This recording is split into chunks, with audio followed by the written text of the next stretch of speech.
The Las Vegas Raiders just pulled off the biggest behind-the-scenes heist, and nobody is talking about it. Are you kidding me that we just snatched the number 2 overall pick from another league before he even stepped on the field? And it doesn't stop there. The front office found a hidden treasure in the undrafted free agents that could save us millions in salary cap space, while a silent injury just completely flipped our wide receiver rotation. Do you trust GM John Spytek's master plan, or do you think Clint Kubiak is gambling way too much on our new quarterback? Buckle up and smash that like button, because what I'm about to tell you changes everything for the Raiders. Boom! Things just got real, Raider Nation, and we need to break down every single move of this insane chess match happening in Las Vegas right now. Pay attention to this. The Raiders simply crossed the border and poached Niklas Henning, a 6'6" giant who was the 2nd overall pick in the CFL draft. That's right. Before the Toronto Argonauts could even blink, we brought this guy to Vegas. When the notification popped up, my immediate reaction was, who is this guy? And why is Spytek so obsessed?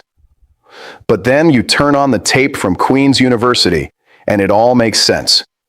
The dude was a tight end, flipped to the offensive line, turned into a brick wall, and led his team to a championship. Is he a long-term project? Absolutely. He's under 300 pounds and needs to bulk up.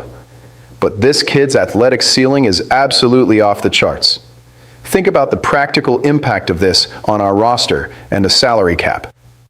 We are saving an absolute fortune by not wasting high draft picks on depth for the offensive line. Instead, the front office uses a 3rd-round pick on Trezun III, who already told the press he's all business when it's time to work, and brings in an athletic freak like Henning for basically nothing. This frees up millions for us to invest in the defensive trenches or in elite playmakers down the line. It's surgical roster management. If this gamble pays off, we'll have a starting tackle for the next couple of years, playing for pennies on the dollar. And here is my raw, unfiltered opinion on this. I love this ruthless aggression. We can't keep making excuses for expensive picks that don't produce. The fact that we are digging up obscure talent in Canada shows that the scouting department finally woke up. Let me tell you the truth, nation. Seeing the chemistry between Fernando Mendoza and Zune in the halls of Henderson gives me the chills. Our rookie QB is already commanding the locker room. He is the present. This protection that Henning and Zune can offer is exactly what will determine if Mendoza becomes a legend or a bust. If Kubiak can mold this Canadian prospect, we'll have a steamroller, protecting the biggest investment we've made in decades. This is the kind of 5D chess move we've been demanding from this franchise for a long time. The passivity is over. The Raiders are predators in the market now. If you thought the Shockers stopped there, hold on to your seats. The Raiders found 7 hidden gems in the undrafted free agent market, the UDFAs. This isn't just about filling out the roster for spring camp. This is pure talent theft right in the faces of the other 31 teams. Like they say around the league, a UDFA that makes the final 53 is a Christmas present. And Santa Claus came early to Vegas. We are talking about heavy competition at crucial positions. In the backfield, Roman Hemby already has natural chemistry with our franchise QB Mendoza, runs a 4.5, and perfectly understands Kubiak's aggressive zone scheme. He is going to bleed fighting for that RB3 spot against Lauby. And on defense, Xavier Sore Jr. and Christian Thomas. Sore was a 5-star recruit, pure SEC athleticism, but his technique is shaky. That's where Thomas comes in. A 120-tackle machine who plays like he wants to eat running backs alive. Thomas doesn't have the flashy name, but he is the pure essence of a die-hard Raider. Pure grit all the time. The battle between these two is going to create absolute sparks. And what about the aerial attack? Kubiak loves a receiver who blocks. Corey Rucker, who runs a 4.3, and E.J. Williams Jr. fit the bill perfectly. Rucker does the dirty work.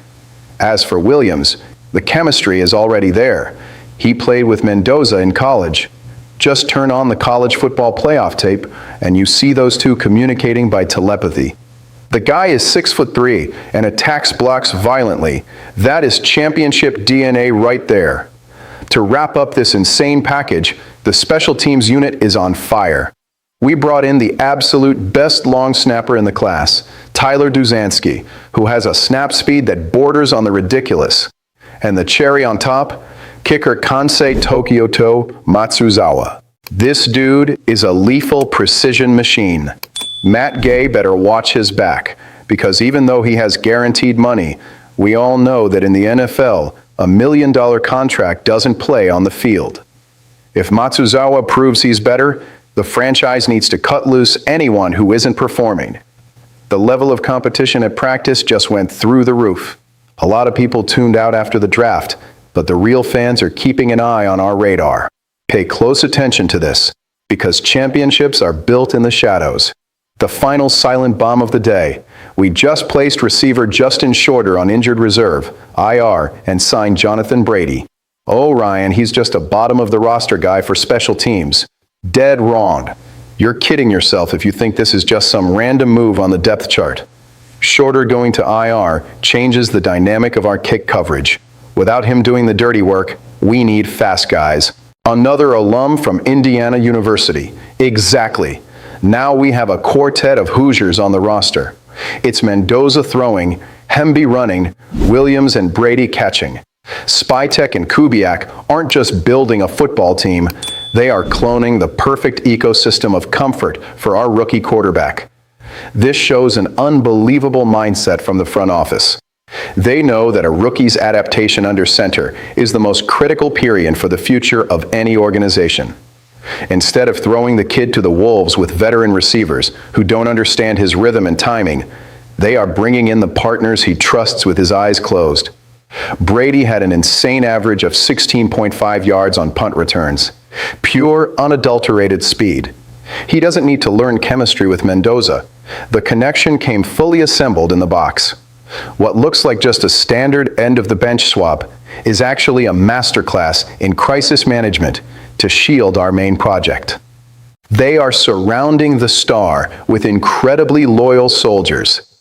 While our division rivals are sleeping, we are building an environment where Mendoza has absolutely zero excuses not to shine in week 1.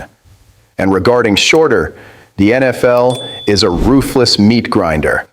If you aren't on the grass, you lose your seat. These hungry kids came to steal jobs. That's the Raider mentality right to the veins. To sum up the madness, we stole an absurd offensive line talent from Canada to armor our future. We brought in 7 undrafted free agents who are going to turn our training camp into an absolute bloodbath. And we are stacking the offense with the loyal college teammates of our new franchise QB. The table is set for Clint Kubiak's insane offense. Now I want to hear your voice in the comments.